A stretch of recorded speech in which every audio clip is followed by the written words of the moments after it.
Ok. Bonjour Séverine, comment tu vas? Bonjour Fabrice, très bien, merci à toi. Très très très bien, merci. Merci d'être présente aujourd'hui à notre présentation sur donc les EB5 avec la limite que nous avons justement pour septembre. On va tout vous expliquer durant cette présentation. On va essayer de vous expliquer également un petit peu les E2 et surtout, c'est pour ça que je te remercie d'être là, Séverine. Séverine va nous expliquer le montage que nous pouvons faire par le biais de prêts immobiliers pour pouvoir acheter de l'immobilier et également le combiner avec un visa, visa EB5 ou visa E2 en fonction. Et par rapport à ça, donc les supports que nous avons, oui, pour les étrangers, parce que c'est vrai, Séverine, il y a beaucoup de personnes qui ne savent pas que même en résidant en France, on a la possibilité de faire un prêt immobilier. Donc, je voudrais que tu te présentes et justement que tu nous dises si un étranger peut faire un prêt immobilier. Bonjour à tous, donc merci Fabrice de m'accueillir. Et pour ceux qui ne me connaissent pas, donc je m'appelle Séverine Galandi et donc je suis spécialisée dans les emprunts immobiliers ici aux États-Unis et particulièrement en Floride. Donc pour tous les gens qui nous écoutent et qui sont non résidents, alors comme je dis non résidents, c'est-à-dire qui travaillent et qui vivent à l'étranger, vous pouvez me contacter. Je vais donc pouvoir vous trouver un emprunt pour acheter un bien immobilier aux États-Unis. Contrairement à ce qu'on croit, oui, c'est possible. Peu de gens Voilà, le savent, mais vous pouvez avoir un emprunt pour acheter un bien immobilier ici aux États-Unis, même si vous vivez, travaillez en France ou ailleurs dans le monde d'ailleurs, peu importe. Hein. Voilà, donc ça c'est voilà. quand même très important à préciser parce que c'est vrai qu'il y a beaucoup de gens qui ne le savent pas. Tout Voilà, à fait. Donc, si tu peux mettre même tes coordonnées dans le chat, Séverine, bien vous pouvez sûr. contacter directement Séverine.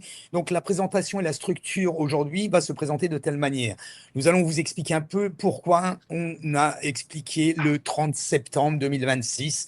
Qu'est-ce qui va se passer avec les visas EB5, c'est-à-dire ceux qui permettent d'avoir la carte verte. Nous allons vous informer rapidement parce que ça fait un peu partie des visas qui sont communs du visa E2 qui demande un investissement moindre que le visa EB5, par contre, qui ne nous donne pas la carte verte. Et enfin, donc, nous allons également vous présenter comment avoir un prêt immobilier habitant en France, habitant à l'étranger, comme vient de le dire Séverine. Elle va vous expliquer tout, comment faire pour pouvoir avoir un prêt immobilier, se faire aider par un prêt immobilier je ne vais pas dire de la même façon que dans votre pays où vous résidez, parce que c'est même, je crois, plus difficile dans le pays où vous résidez que ici en étant étranger aux États-Unis. Mais on va continuer donc sur cette présentation et afin de pouvoir vous dire la date limite du 30 septembre. Donc ici, pourquoi le 30 septembre, c'est important? Donc, on va vous expliquer. La date la plus importante pour les investisseurs qui souhaitent avoir la carte verte, directement. Le 30 septembre aujourd'hui est une date spécifique, vraiment très très spécifique. Alors, ça va absolument rien changer pour tout ce qui est prêt immobilier. On est bien d'accord, Séverine. Non, rien du tout. Voilà, Tout continue, voilà. oui, Donc ça voilà. va A priori, il n'y absolument. a pas de Voilà, changement de notre c'est part, non, tout à fait. Voilà, donc ça va rien changer au niveau des prêts immobiliers. Donc les informations sur les prêts immobiliers, sur le système d'emprunt immobilier pour les États-Unis, ce système qu'on va vous expliquer aujourd'hui va toujours fonctionner. Par contre, sur le B5, ça va être un petit peu différent. On n'a pas de boule de cristal, mais on a quand même pas mal d'informations. Dans un premier temps, je vais vous expliquer sur les deux visas essentiellement qui sont choisis par tout ce qui est toutes les personnes étrangères. Je ne parle pas forcément de en France, aussi bien la Belgique, la Suisse, l'Espagne.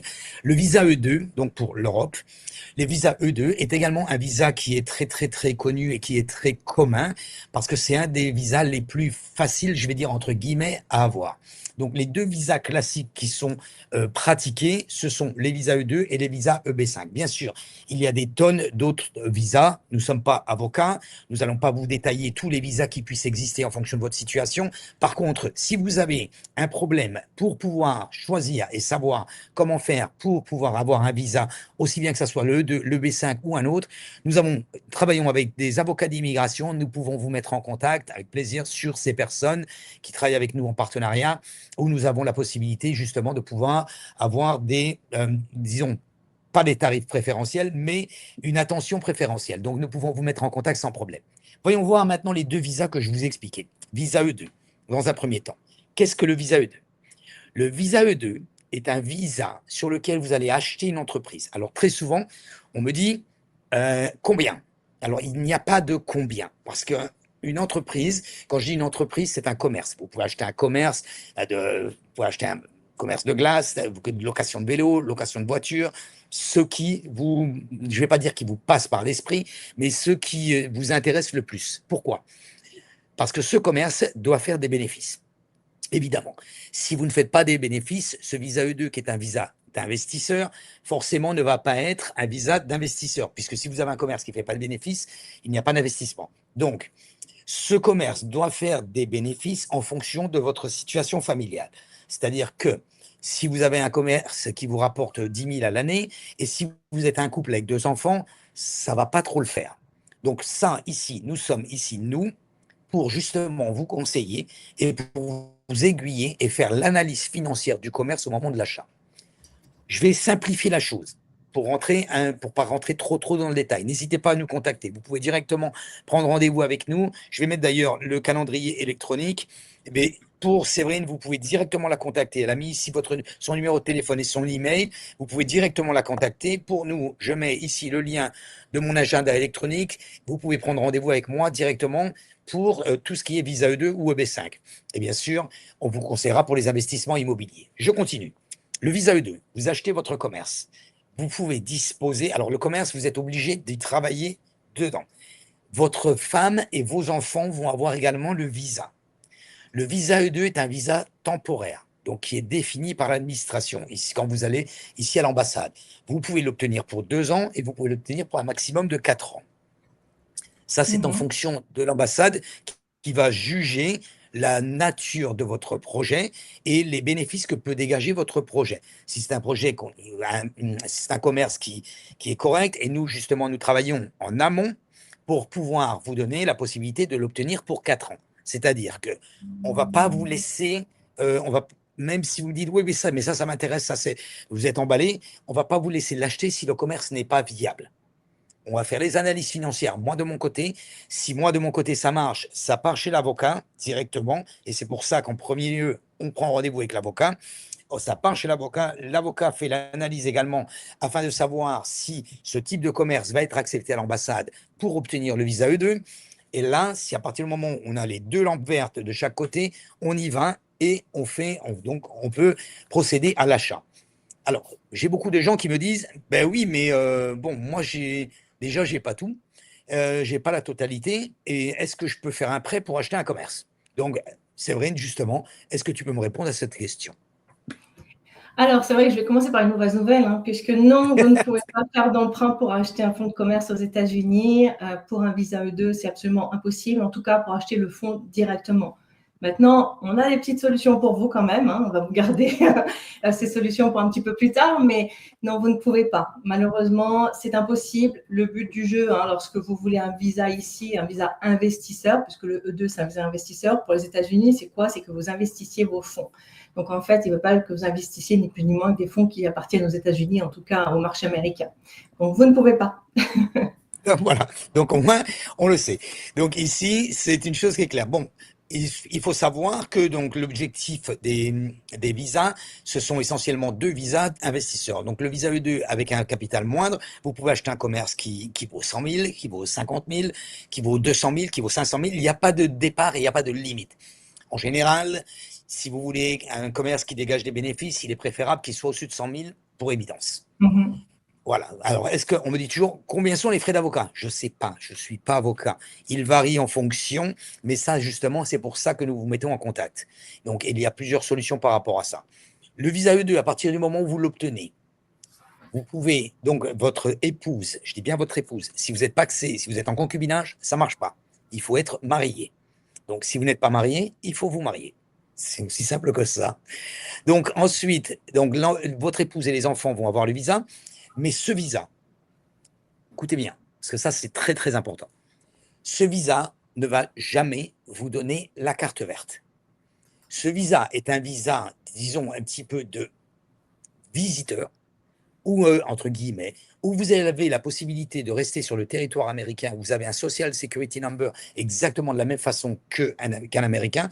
Vous pouvez avoir accès aux écoles, vous pouvez avoir accès à tout ce qui est possible pour un résident américain, puisque vous avez votre visa, mais pendant 4 ans. Le renouvellement se fait. Vous pouvez renouveler votre visa E2 complètement indéfiniment. Il n'y a pas de limite. La seule chose qu'il y a, c'est votre commerce doit continuer à générer des bénéfices. Vous devez avoir dans votre commerce un minimum de 2 employés et bien sûr, donc, travailler dans ce commerce. Votre épouse, qui bien sûr, elle peut obtenir un droit de travail complètement, puisqu'elle a le visa, elle a la possibilité de pouvoir travailler pour un autre employeur en plus ou même à côté complètement de votre entreprise. OK? Là, on est bon pour le visa E2, on sait qu'on ne peut pas emprunter, on sait que ce n'est pas une résidence définitive, qu'il y a un renouvellement, mais qui, l'avantage, nécessite un capital complètement inférieur au visa EB5. Allons-y maintenant sur le visa EB5. Le visa EB5 est un système qui est quand même assez formidable, qui vous permet d'obtenir la carte verte. Il y a très peu de visas qui vous permettent d'obtenir la carte verte. Et à partir du moment où c'est accepté, et c'est sûr et certain que vous avez la carte verte. Alors, le visa E2, il y a un risque avec le commerce, il ne fonctionne pas, etc. Tout ce que je viens de vous expliquer. On est d'accord. Le visa EB5, bien sûr, est-ce qu'il y a un risque? Oui, il y a un risque. S'il y a quelqu'un qui vous dit qu'il n'y a pas de risque, un investissement a toujours un risque. C'est pour ça qu'il vous permet d'ailleurs d'obtenir la résidence définitive, la green card, avec cet investissement. L'investissement peut être donc réalisé de manière directe par un centre régional, on va vous expliquer ce que c'est, ou indirect avec votre propre entreprise. Honnêtement, c'est beaucoup plus difficile. Pourquoi? Je vais vous expliquer rapidement. Quand vous passez par l'intermédiaire d'un centre régional, qui est ce qu'on appelle un regional center, donc le regional center a déjà des projets de développement. Vous n'achetez pas un appartement, attention, à des projets de développement, et là, ces projets de développement sont déjà approuvés. L'avocate va vous dire, est-ce que le I-956F est approuvé? C'est le principal. Oui, à partir du moment où il est approuvé, vous êtes sûr d'avoir la carte verte. La seule chose qu'il y a, c'est que là, bien sûr, l'avocate va faire la vérification des fonds. Et c'est ce qui est le plus important. Parce qu'en fait, ce que l'on va voir ici dans l'ensemble, ce n'est pas l'approbation du projet, c'est votre approbation à vous. Donc, ce qui veut dire que le projet est déjà approuvé, maintenant, il faut qu'on vous approuve à vous. Donc, je continue et on va parler un petit peu plus en détail et on va parler justement un petit peu plus de ce type que nous avons vu ici par rapport à l'investissement immobilier avec la combinaison des visas. Voyons voir un peu comment ça se passe. Ici, on a donc plusieurs choses sur le visa E2. Donc, je vous ai expliqué un petit peu. Donc, vous pouvez bien sûr 100 000, 250 000, ce que je vous ai expliqué. La nationalité, très importante. Vous devez il y a certains pays, il y a même plus de 75 pays qui ont été retirés. Donc ici, vous avez certains pays qui sont acceptés au niveau du visa E2 ou du visa EB5, qui d'autres pays ne sont pas acceptés. C'est très important ce que je suis en train de vous dire. La nature de votre passeport est importante. Aujourd'hui, France, Espagne, Italie, Canada, Mexique, Belgique, tout ça pour le moment, c'est accepté. Si vous me dites, je suis en France, j'ai une carte de séjour, j'ai un passeport brésilien, ça ne marche pas. Le Brésil a été retiré. Ne me demandez pas pourquoi, c'est comme ça. Donc, il y a d'autres pays qui ont été également retirés. L'investissement donc, que vous avez sur un visa E2 est un investissement qui est beaucoup plus actif que le passif de l'EB5 que je vais vous expliquer, et vous avez le contrôle et le management complet de votre entreprise. Vous devez être présent dans votre entreprise. Vous ne pouvez pas travailler pour une autre entreprise. Si vous vendez votre commerce, votre entreprise que vous avez créée ou que vous avez achetée, parce qu'il est possible également de le créer. En créant, il y a tout un système, on peut vous expliquer, l'avocat peut vous expliquer également, avec un business plan que vous pouvez créer, mais il y a également cet investissement. C'est pas dire, ben moi je préfère le créer parce que ça va me coûter moins cher. Ça va pas, c'est pas une question de coûter moins cher. La question est-ce que le projet que vous êtes en train de faire va être viable? C'est ce que va regarder l'ambassade pour vous donner le visa. D'ailleurs, quoi qu'il en soit, Séverine, l'avocat ne va pas vous envoyer au casse-pipe. Non, de toute façon, non. Ils sont vraiment là. Le but du jeu pour eux, c'est que quand même votre dossier passe. Donc, ils vont évidemment vous donner les bons conseils. Voilà, exactement. Donc, comme je vous disais, on ne va pas vous envoyer au casse-pipe. On va exactement regarder si le projet est viable. C'est-à-dire que si le projet n'est pas viable, on va vous dire ne l'achetez pas. Même si vous êtes super motivé, même si on va vous conseiller de ne pas l'acheter. Attention. Après, la décision est de votre côté, évidemment. Ça m'est arrivé, moi, plusieurs fois avec des clients où je leur disais non, moi, ce projet, il ne me dégage pas assez de bénéfices. pour que vous puissiez vivre avec votre famille. Et puis le client me dit, ben, ça fait rien, je l'achète quand même. OK. Et on se rend compte que au fur et à mesure de la due diligence, ben, les justificatifs demandés à l'entreprise vendeuse n'étaient pas suffisants pour justement pouvoir aller à l'ambassade et demander le visa. Donc, résultat des courses, en cours d'opération, après 1 mois et demi, on dit, eh ben voilà, c'est pas possible, on repart à la case de départ. Si vous le faites une fois, vous dites, ah, c'est pas grave, je recommence. Mais si vous le faites 2 ou 3 fois, croyez-moi, vous perdez espoir. Donc, parce qu'on se dit, on va jamais trouver un business qui va pas. Écoutez-nous, on est des professionnels. L'avocate, ce sont des professionnels également. Séverine, quand elle va vous conseiller sur un prêt, c'est une professionnelle. Nous savons de quoi nous parlons. Et à chaque fois que l'on prend une décision, c'est exactement la même décision que l'on prendrait pour nous-mêmes. Donc, écoutez-nous, c'est le principal. On sait où on va et on sait ce n'est pas le premier qu'on a fait. Donc voilà, pour vous situer un petit peu comment se situe le visa E2 pour toutes les personnes qui n'ont pas le capital nécessaire pour faire un EB5, ben, c'est que partie remise, mais il y a la possibilité quand même de venir aux États-Unis avec ce visa E2 qui est considéré comme un visa visiteur, mais où vous avez la possibilité de rester sur le territoire français. Et tous vos enfants de moins de 21 ans et votre épouse, donc bien sûr, disposent également des mêmes conditions que votre visa. Jamais, jamais, vous aurez la carte verte. Vous avez, après ce visa E2, très souvent, même si vous l'avez pour 4 ans, au bout de 2 ans, vous devez ressortir au moins une journée et re-rentrer de nouveau. Il y a un formulaire, je ne me souviens plus très bien également du nom du formulaire, mais il y a un formulaire que vous devez remplir. Enfin, c'est l'avocat qui s'en occupe également à ce moment-là. Et donc, ça vous permet de pouvoir compléter les 4 ans qui sont. Ici, sur le PDF, on voit durée de 5 ans. Ça, c'est fini, c'est passé à 4 ans. Voilà, donc, oui, alors pour vous dire, vous voyez, l'erreur qu'elle a sur le PDF, elle est très, très bien. Parce qu'il y a vraiment pas très longtemps, moi je me souviens, je suis venu avec un visa E2, mais je l'avais pour 5 ans. Donc les visas E2 ont également changé. Les visas E2 ont la possibilité toujours de changer. Par contre, si vous appliquez pour un visa E2 au moment et vous l'obtenez où vous avez la loi qui vous dit que c'est 5 ans, vous l'aurez pour 5 ans. Si aujourd'hui la loi c'est pour 4 ans, c'est pour 4 ans. Auparavant, ils avaient été modifiés, ils étaient uniquement pour 2 ans, c'est vrai. Ça, C'est ça, ouais, ça passait tout vite. Hein. Ça C'est vrai passait que 2 ans, vous n'avez pas le temps. Le temps d'arriver, de monter votre entreprise, de prendre des décisions, c'était déjà fini. Donc, c'est vrai que… Exactement. Donc, ici. Alors, voyons voir l'idéal, bien sûr, par rapport à cette limitation au niveau du visa. L'idéal, évidemment, c'est le visa EB5. Comment ça fonctionne? Le visa EB5, c'est un investissement passif que l'on passe par un centre régional sur des zones défavorisées au niveau des emplois. Il y a 2 choses importantes. Le rural, OK, ça c'est le premier projet, et les zones urbaines. Donc le rural est avec un investissement minimum de 800 000 $.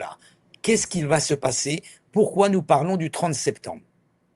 Nous parlons du 30 septembre parce que le programme EB5 est un programme fédéral.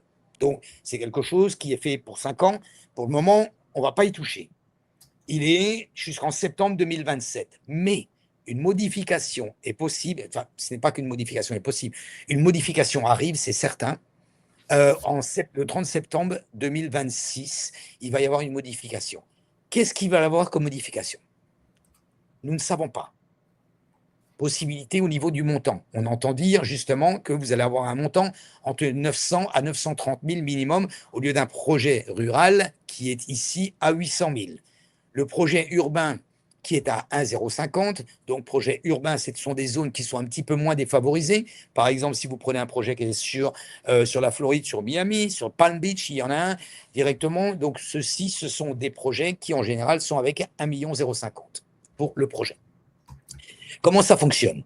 Donc, il va y avoir cette modification qui va passer certainement à 900 ou 930 000, ou même peut-être plus, nous ne le savons pas encore, pour le minimum. Voilà, ça, c'est hyper important. Après, on n'a pas les nouvelles encore, hein. Ça n'a pas été publié en fait. C'est ça. Non, il n'y a absolument rien. Le soir, incessamment sous peu, mais je pense que ça sera plutôt en dernière minute. Hein.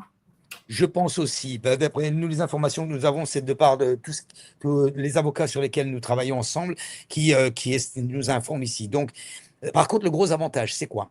C'est qu'aujourd'hui, jusqu'au 30 septembre, Si vous avez l'intention d'investir, de faire un EB5 pour obtenir la carte verte, faites la démarche avant le 30 septembre.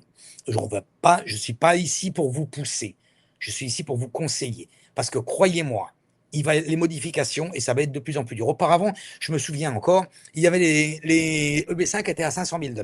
On a dit, ça ne changera jamais. Et c'est passé à 800 000. Après, gros avantage, il s'est repassé à 500 000. Pas longtemps. Ça, pratiquement aussitôt, c'est repassé directement à 800 000. Donc, ici, la modification que l'on va avoir, elle est certaine. Modification à quel niveau? Montant, okay.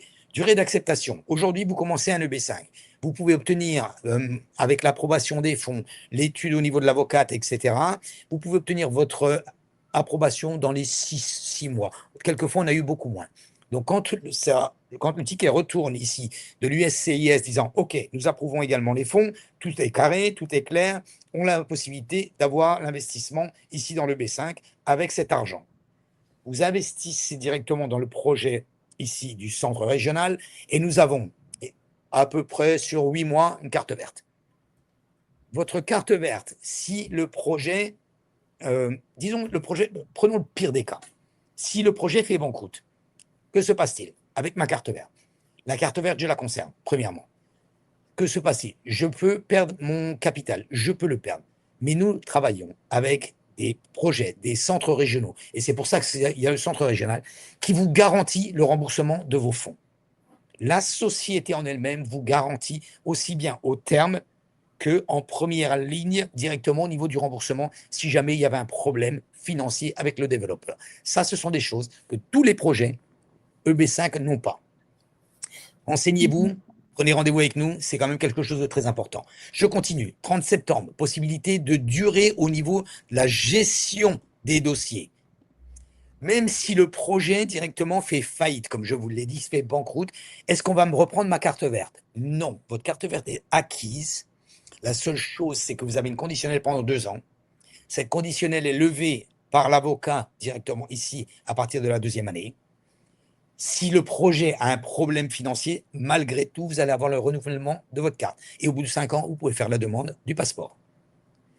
La carte verte vous donne la possibilité exactement de faire comme un Américain.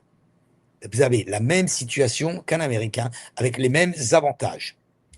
Ici, vous avez une clause qui s'appelle la clause grandfathering. Et donc, la clause grandfathering, qu'est-ce que c'est? Toutes les personnes qui appliquent pendant justement tant que la loi est-elle de vigueur et qui n'est pas changée pour le septembre 2026, vont bénéficier de tous les avantages qui vont se passer, qui sont ici aujourd'hui, même si après c'est modifié et même si à partir du moment que le dossier est commencé, que le dossier est en cours à l'USCIS, aucun problème, vous conservez cette clause de grandfathering avec le même montant, avec les mêmes durées et avec les priorités pour pouvoir gérer les dossiers. Ça, c'est assez important. Donc, c'est pour ça que je vous dis, je ne veux pas vous pousser, mais si réellement vous voulez investir pour pouvoir avoir la carte verte, c'est la meilleure solution. Allez, surtout, faites-le. Bien évidemment, ça sera encore possible après septembre, hein, mais ça sera pas du tout la même danse. Donc voilà, les termes au niveau des investisseurs qui agissent avant, c'est la clé en général pour conserver tous les avantages et les protections prévues par la législation actuelle, malgré d'éventuels changements au niveau de l'EB5. Qu'est-ce qui va changer de nouveau? Montant, durée, les deux, nous ne savons pas pour le moment. Maintenant, prenons un petit peu ici, parce que je ne vais pas aller sur le détail au niveau des EB5, au niveau des projets. Nous savons que sur un projet rural avec un minimum de 800 000, projet urbain avec un minimum de 1,050 million, création minimum de 10 employés, et toutes ces structures, vous n'avez pas à la gérer, puisque c'est le centre régional qui la gère. Je vous le dis de nouveau, prenez rendez-vous avec nous afin d'avoir toutes les explications concernant le projet EB5. C'est un projet qui est franchement formidable et c'est l'un des projets qui est là le plus facile pour obtenir directement la carte verte. Et cette clause que je vous ai dit, pour les personnes qui sont inscrites, toutes les personnes qui sont inscrites recevront le PDF directement sur leur boîte mail. Pour les personnes qui ne sont pas inscrites, vous pouvez nous demander ou vous pouvez prendre rendez-vous avec nous.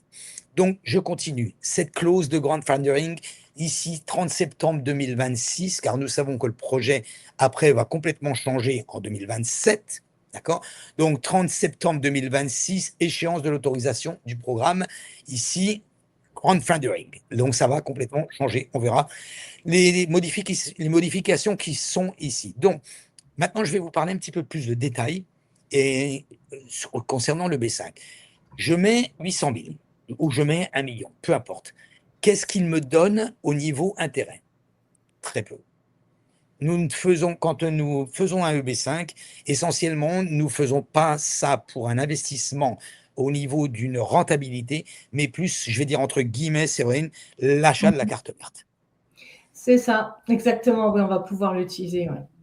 Voilà. Donc, et là, moi, ça m'a un petit peu interpellé parce que je me suis dit, en tant que financier un peu, je me suis dit, moi, ça me gêne un peu quand même, parce que bon, c'est très bien, attention, c'est très très bien. C'est du donnant-donnant, j'investis 800 000, donc je les mets dans un centre régional, très bien, et on me donne la carte verte, je récupère mes 800 000 avec à peine 1% d'intérêt au bout des 5 ans.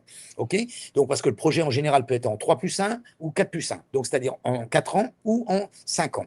Donc, je dis c'est très bien, mais en tant que financier, j'investis 800 000 $ et ça me gêne un peu d'avoir un peu 1% d'intérêt, quoi. Parce que si je prends même... en plus, c'est ça le truc, c'est qu'il y a très peu d'intérêt. Et puis en plus de ça, il faut attendre 5 ans pour récupérer ses fonds. Donc autant dire qu'on a prêté de l'argent, mais à fond perdu, parce qu'avec le coût de la vie qui augmente, etc. Exactement. C'est ça. Exactement. Je suis d'accord avec toi, entièrement. Donc c'est pour ça que ça m'a un petit peu interpellé quelque part et je me suis dit, si on fait un investissement immobilier, c'est-à-dire, j'achète un appartement, ok? J'achète 1 million l'appartement. Donc je l'achète et je le paye cash. Cet appartement d'1 million, en général, quand je prends un appartement d'1 million de dollars ici sur Miami, il va me rapporter à peu près dans les 7 à 8 000 $ par mois. Laissons partir sur 7 000 $. 7 000 $, ça va déjà me donner un revenu. Si jamais je veux conserver cet appartement pour l'y habiter, c'est autre chose, c'est complètement différent. D'accord? On va partir, nous, puisqu'on est sur des investisseurs, on va parler sur des investissements. Donc, je décide, moi, d'acheter cet appartement et donc, je paye cet appartement. Cet appartement va me donner une rentabilité. Donc, il va être entre 7 et 8 000 $. Je vais être à combien? 8%. OK? Facile au niveau du calcul. Donc, c'est quand même autre chose. Ça n'a rien à voir. Oui, mais je n'ai que 1 million de $. Enfin, je n'ai que, entre guillemets. Je n'ai que 1 million de $. Voilà, déjà, je n'ai que 1 million de $, donc je ne peux pas avoir 2 millions de $ pour pouvoir acheter l'appartement et pouvoir faire le EB5. Et c'est là où Séverine intervient. Fabrice. Voilà, c'est là où Séverine intervient. Parce que là, moi, j'ai réfléchi, je me suis dit, punaise, si j'achète un appartement qui me donne 8 000 $, comment je fais pour récupérer mes 8 000 $? Eh bien, je fais un prêt. C'est ça, voilà. C'est là où justement le prêt arrive en ligne de compte parce que, comme tu l'as dit, donc lorsque vous achetez, entre guillemets, en tout cas, vous investissez directement dans les centres, vous n'avez pas de rentabilité, mais aussi, ce qu'il faut préciser, Fabrice, ce que tu n'as pas dit, c'est qu'on n'a pas d'appartement, on n'a pas de maison, on n'a pas de part de business ou autre, peu importe ce qui se construit. Vous n'avez rien du tout, c'est-à-dire que vous prêtez votre argent à un retour de 1 pauvre pourcent, parce qu'aux États-Unis, ce qu'il faut voir, c'est qu'en France, c'est bien 1%. Hein, sur le retour, c'est vrai, il faut voir, les revenus de compte sont à peu près dans les 1%. Aux États-Unis, c'est abominable. Donc, et en plus de ça, vous n'avez pas d'appartement ou autre à terme. Alors, nous, on est venu quand même avec une hypothèse pour vous aider à justement concilier un peu les deux, c'est-à-dire vous faire investir dans votre green card d'un côté et vous faire investir dans l'immobilier de l'autre avec cette même somme d'argent. Et c'est là où c'est extraordinaire. C'est-à-dire que, comme vous l'a dit Fabrice, vous allez acheter un appartement, vous allez acheter l'appartement de plein droit, donc cash, hein, on est bien d'accord, en comptant. Exact. Donc là, vous avez cet appartement qui va être loué, etc. Et ensuite, vous allez venir me voir et moi, je vais refinancer ce bien, d'accord, et mettre un emprunt en face, en fait, de ce refinancement. Donc, ça s'appelle un cash out, c'est-à-dire que je vais ressortir votre trésorerie et là, je vais ressortir environ 65% de la valeur du bien. Donc, admettons que vous ayez investi 1 million pour faire plus simple, c'est-à-dire que vous allez ressortir aux alentours de 650 000 ou un peu plus suivant les cas. Et ces 650 000 $, ensuite, vous pouvez les réinvestir et vous les réinvestissez où vous voulez. C'est-à-dire que vous pouvez racheter un autre appartement éventuellement, éventuellement même un autre appartement avec un second emprunt. Donc, c'est-à-dire que là, vous achetez en plus 2 appartements. Ou vous achetez éventuellement, vous apportez un peu plus et vous pouvez avoir votre visa EB5.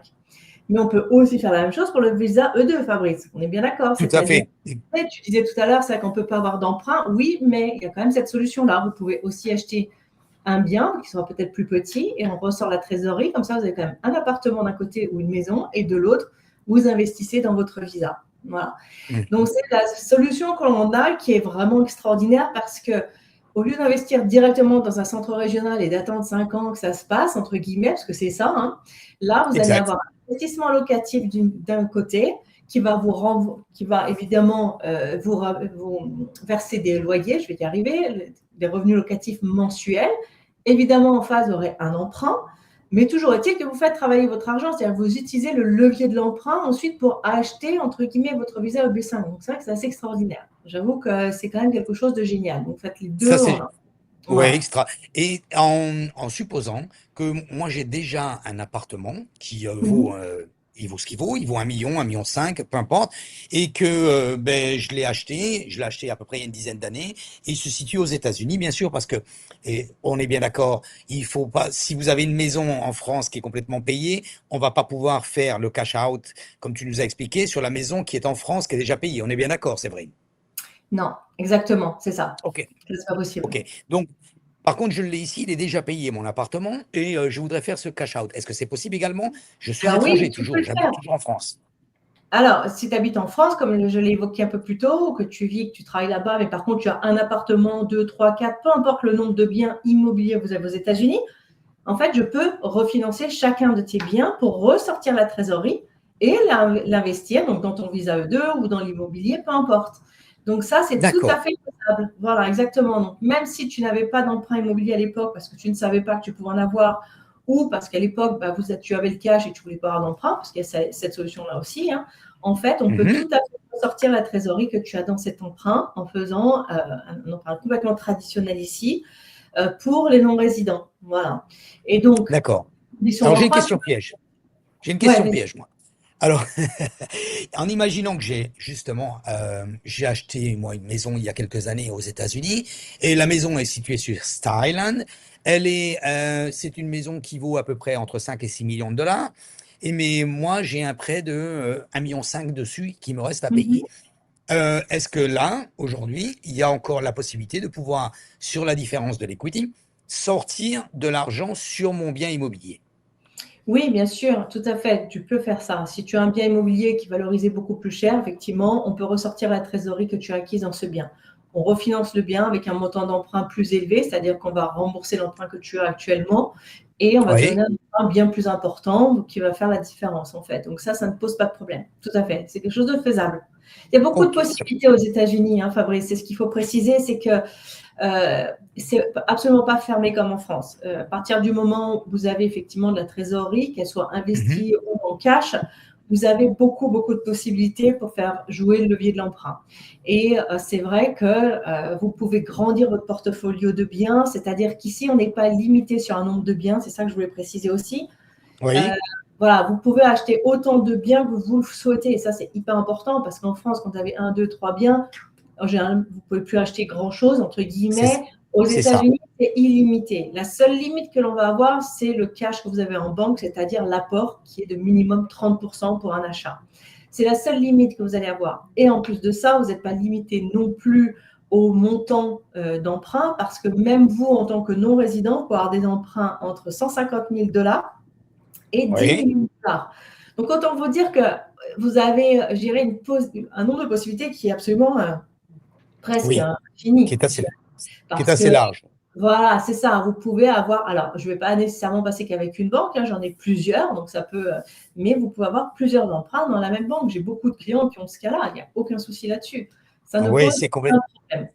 On est complètement sur une autre pensée que le taux d'endettement que l'on peut connaître en France, évidemment. C'est Et ça. sur cette, voilà, et sur cette, justement, sur cette equity, parce on sait quand même que la valeur, bon, ça, de nouveau, on n'a pas la boule de cristal, mais on peut quand même ici faire une projection. C'est-à-dire que si moi j'achète un bien immobilier et en imaginant que même le deuxième bien immobilier, puisque là j'ai pris mon cash out, j'ai fait mon EB5 et que mon bien immobilier, bien sûr, se revalorise, et j'ai mis 40% ou j'ai mis, on m'a donné, tu m'as donné simplement 65%.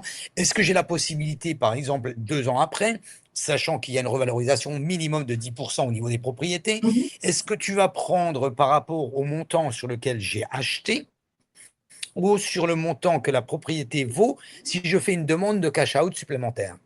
Alors, si tu attends quelques années, effectivement, et que tu as, je dirais, de l'équité dans ton bien, on va pouvoir faire un cash out. Alors là, c'est là où ça devient intéressant, à la valeur actuelle du bien, c'est-à-dire pas votre valeur d'achat.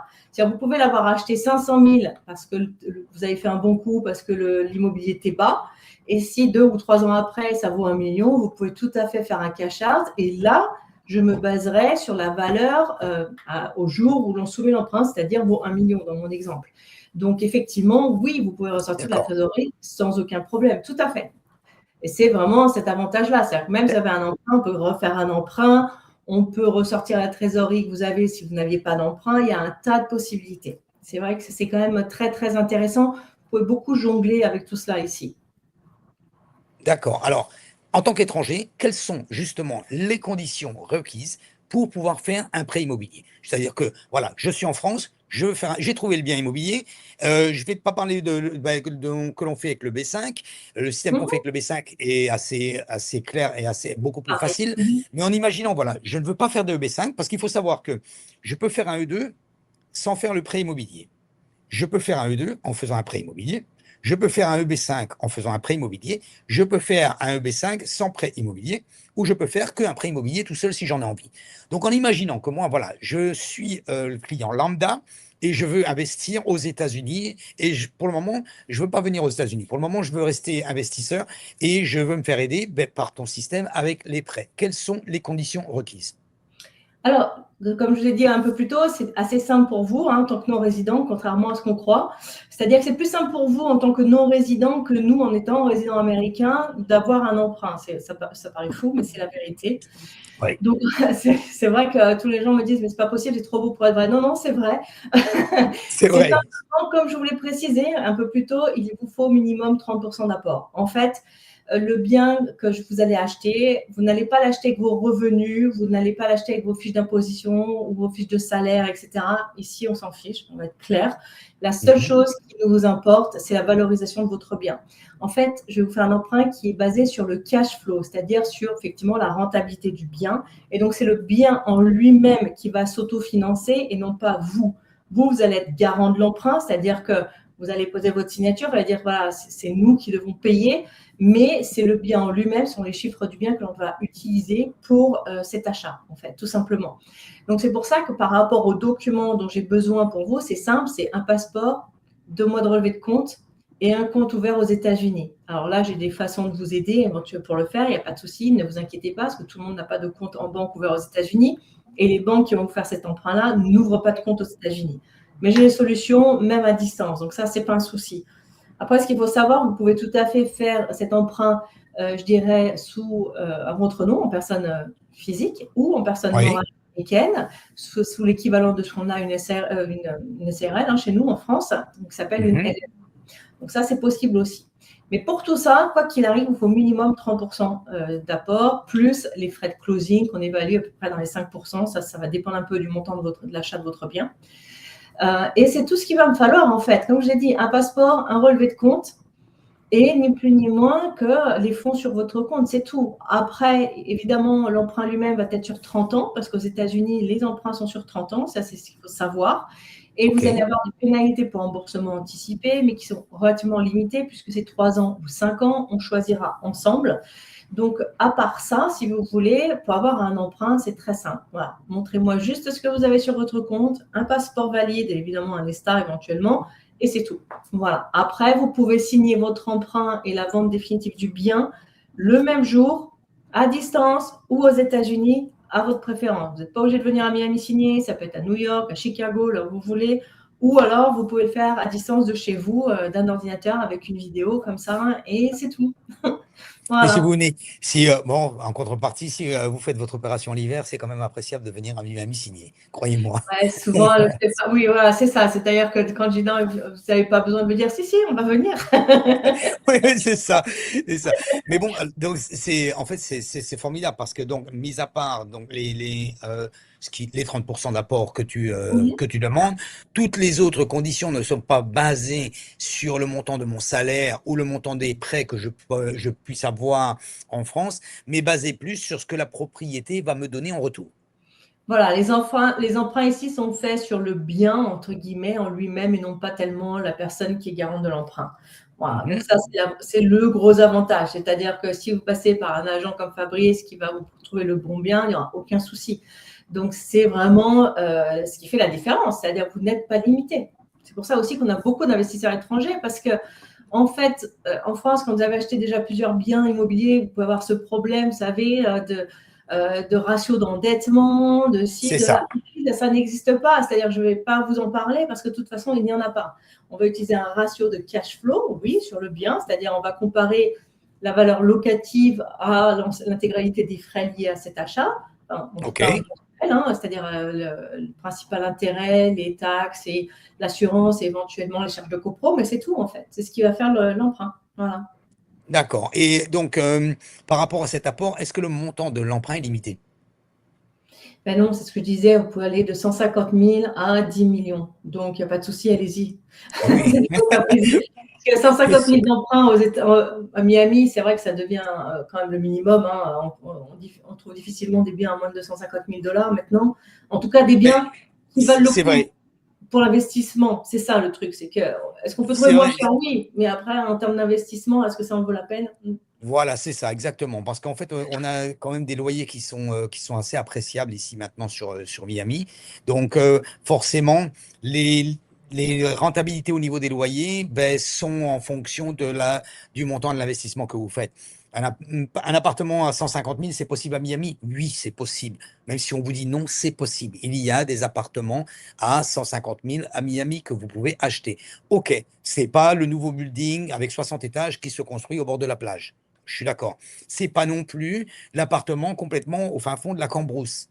Ça faut pas, vous voyez, je prends les deux extrêmes volontairement. Ça peut être bien sûr un appartement qui est à deux, trois rues en dessous, enfin deux, trois blocs, on appelle ça, donc à l'intérieur de la plage, mais qui sont possibles de faire. Par contre, vous n'allez pas avoir un loyer de 3 000 $, ce qui est évident. Mais vous allez quand même avoir un loyer appréciable. Je vois sur le dernier qu'on avait fait en petit montant comme celui-ci, on est quand même sur un loyer qui est dans les 1 400 $. Donc 1 400 Oui. dollars pour qu'un achat que vous achetez à 150 000, on est quand même sur du 8% quelque part. Donc ce qui est quand même pas désagréable. Ce que je veux dire, c'est que ben, même les petits budgets ont la possibilité de pouvoir acheter à Miami. Les petits budgets n'ont pas Oui. la possibilité d'acheter à New York.